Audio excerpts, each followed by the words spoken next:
समय भयान, अनाहूत, धाडसी. ती एक अनाहूत वेळ. साधारण जुलै महिन्याचा काळ सुरू असल्यामुळे पावसाने बऱ्यापैकी जोर धरलेला होता. त्याचवेळी रात्रीचे 12 वाजल्यामुळे किर्र अंधार पडला होता. पाऊस काही ऐकायचं नाव घेत नव्हता. धो-धो पावसात रस्त्याच्या चिखलात पाय रोवत होते. मुंबईची ही झगमगती मायानगरी अंधाराच्या सावटाखाली निपचित पडली होती. अशा काठी प्रसंगी क्षिती एकटीच घराकडे निघाली. सळसळत्या रक्ताने भरलेली, नव्या उमेदीने लिहिलेली, पुस्तकांच्या दुनियेत हरवलेली ही क्षिती म्हणजे सिटी लाईव्ह या न्यूज चॅनलची सगळ्यात तरुण अँकर होती. तरुण असल्यामुळे काहीतरी वेगळं करून दाखवण्याच्या जिद्दीने ती सदैव पेटलेली असायची. अँकर असूनही फक्त टीपीवर स्क्रोल होणारी वाक्य वाचणं तिला मंजूर नव्हतं. तिचं म्हणणं होतं की प्रत्येक बातमीच्या तळाशी जाऊन त्यामागचं सत्य उजेडात आणणारा खरा पत्रकार. याच तिच्या धडाडीपणामुळे ऑफिसमध्ये बसून हाती लागलेल्या एका विषयाचा अभ्यास करण्यात ती गुंग झाली होती. घड्याळात रात्रीच्या 12चे ठोके पडले तेव्हा कुठे तिची तंद्री भंग झाली. क्षितीचं ऑफिस होतं अंधेरीला आणि ती राहायला होती बोरिवलीला. त्यामुळे धावत पळत येऊन 12:30ची लोकल तिने पकडली.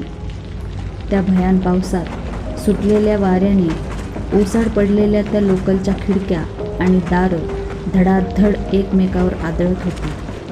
पण धाडशी क्षितीला तीळ मात्रही कसली भीती वाटत नव्हती.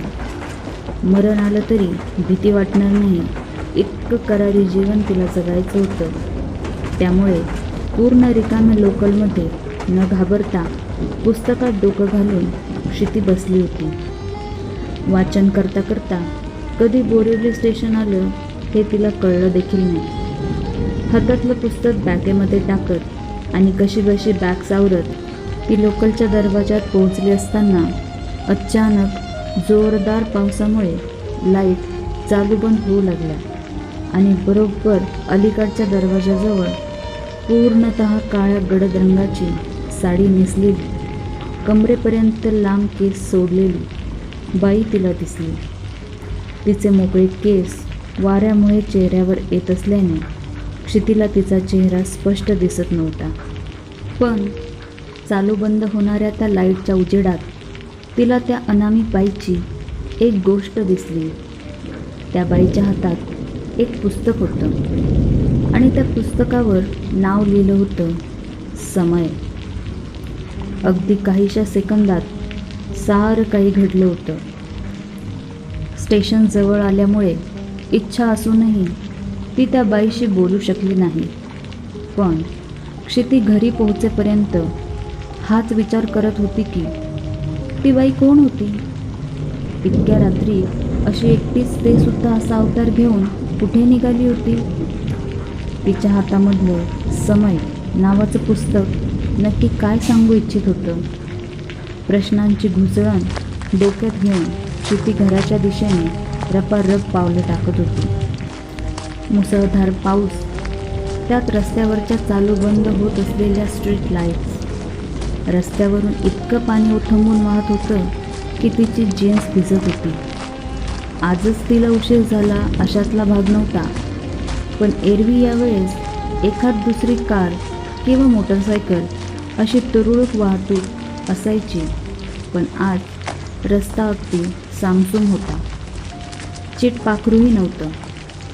सोसाट्याचा वारा वाहत असल्याने पावसाचे थंडगार थेंब तिला चिंब भिजवत होते. छत्री, खांद्यावरची बॅग, एरवी ऑफिसात असणारा लॅपटॉप आजच सोबत घेऊन आलेली.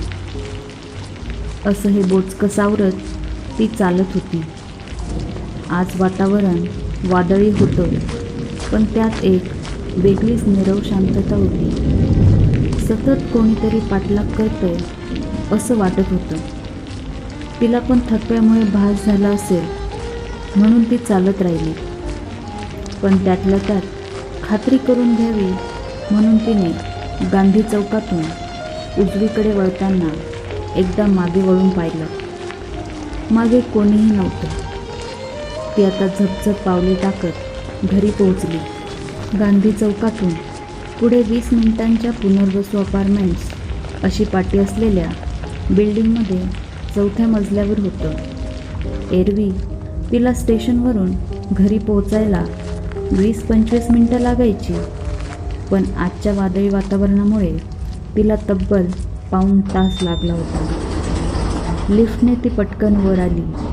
किल्लीने दरवाजा उघडून तिने आत शिरून हातातलं सामान आणि बॅग सोफ्यावर टाकली आणि दरवाजा बंद करून घेतला आणि ती बाथरूममध्ये पळाली.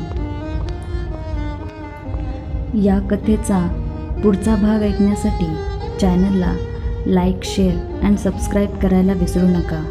थँक्यू.